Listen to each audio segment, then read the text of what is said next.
You ever think about what you want to be when you get older? You. I mean, as a job. We had a revealing moment for Jamie. Harvard?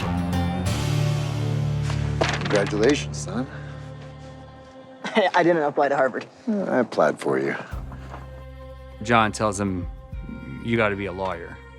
I mean, you got to go off to the East Coast. And for Jamie, this is crushing. And not at all, I think, where Jamie was wanting to head. You always say that you don't respect lawyers. I'll become one that I can. Our sons and daughters maybe want to be about something more. For those that are living on the ranch, the world is more interesting than the ranch. It's bigger. And that's caught up to the Duttons, that not everyone is just in love with this way of life. Words are weapons now. I need you to learn how to use them.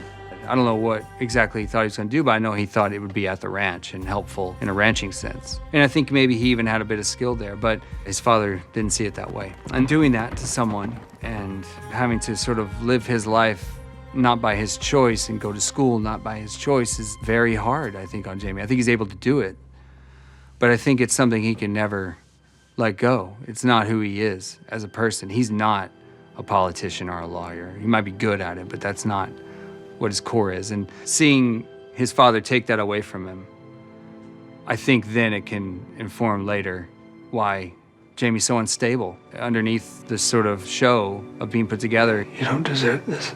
he's actually in shambles and has been for decades. If what she wants is ruining this ranch with some story about me, then you act like my fucking lawyer and sue her and her fucking magazine right back to New York, you understand? That in turn plays itself out in the situations that are before him. Jamie's grown up around violence, knows about the violence on the ranch. He's also obviously not in control of his emotions. The things I said weren't true. Some things I said violate attorney-client privilege. I could be disbarred. And there's this moment where Sarah's telling him that she's gonna run it. You made a mistake, your dad's a bad man, and you're gonna have to pay for that. I can't tell you the pleasure that it gives me to be the one taking it. And I think these are all a list of things that Jamie can't handle. And I think he panics, doesn't know what he's doing.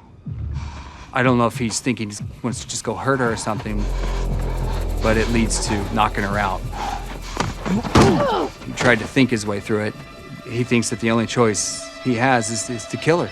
Playing out the moment of murdering Sarah, I was trying to think ahead of it and decide what's the drive, what's the final factor. It was nothing I could think of, which occurred to me that that's just a moment of panic. Yeah, and that was all really tricky to do. I think he decides to go to Rip partially because Rip's the guy who handles stuff like this when there's a problem. What happened? What's really cool is that Wes and I got to work together, first of all, because we didn't get a chance to do that in year one. So that was a real cool experience.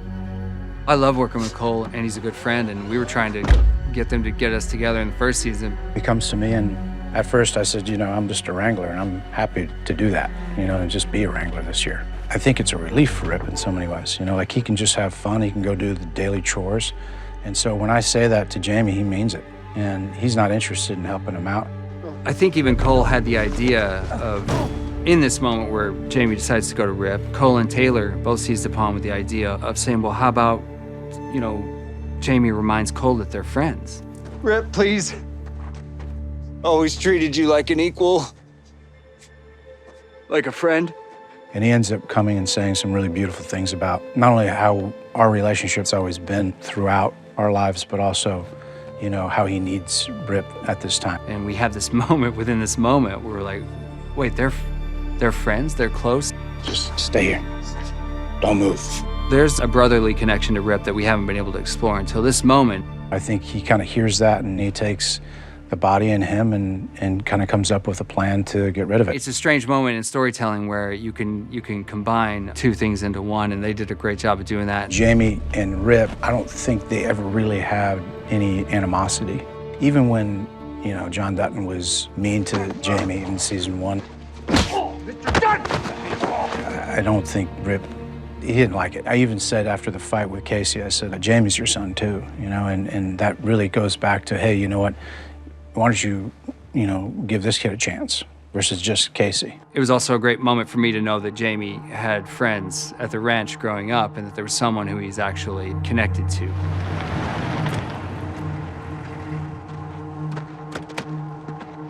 We'll jump in that car and follow me. As far as Walker's concerned, I think he sees it as an opportunity to make him complicit in the crime. And that's something that is gonna pay dividends, obviously, later. I think the fact that Walker's really been defying every, thing that Rip's ever told him to do from the get-go is just enraging, Rip to the uttermost, to the end. Finally, Rip gets him, I don't know if Rip really wants to kill Walker or not, but he wants to get him under his thumb somehow so he can use him for his, for his benefit. And he gets him, finally does. I don't know what's gonna happen after this, but it's on. You want off this ranch, you got it. When we get back, I'll drive your ass to the train station myself. You ain't fucking driving me anywhere. Going to the train station is more or less going to meet your maker at the hands of Rip. I'll take you. I think Rip thinks it's a mistake. Letting a branded guy go, who knows what he knows about not only the ranch, but about all of us, is a mistake, and I think it'll come back to bite him in his ass. I won't forget this. I owe you one. Sure you'll get a chance to return the favor. The body has been identified as Sarah Wynn from New York. I think if John Dutton could close his eyes and he could wipe away all the mistakes, he would be just as happy to be on that ranch, moving cattle, pasture to pasture, dealing with legitimate problems of a fence needs to be fixed. It's enough for him. It's always been enough for him.